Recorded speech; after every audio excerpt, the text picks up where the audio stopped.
Imagine now you've made your Peterson pick. Next thing you can make is a pick gun from a feeler gauge. So you've used your really thin one on your Peterson pick, Peterson knife, whatever you want to call it.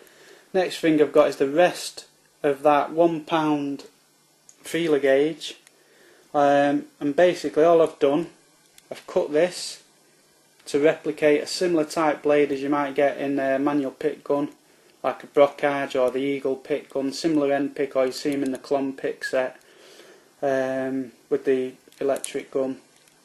And basically I've got the frame that the feeler gauges are stored in. I've taken all the gauges out, I've put the really thick one at the bottom to make a bottom housing.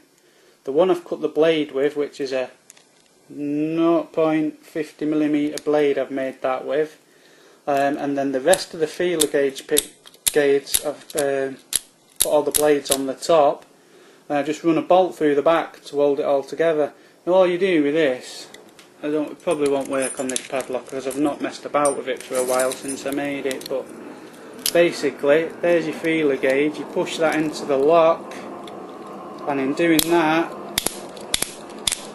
like that, it's flicking that piece up inside the lock, and eventually it will open that lock. I've done it before, but these nuts and stuff are a bit loose. But basically all you're doing is flicking that, a bit too far, so it flicks up exactly the same as a pick gun. You can make a pick gun for £1.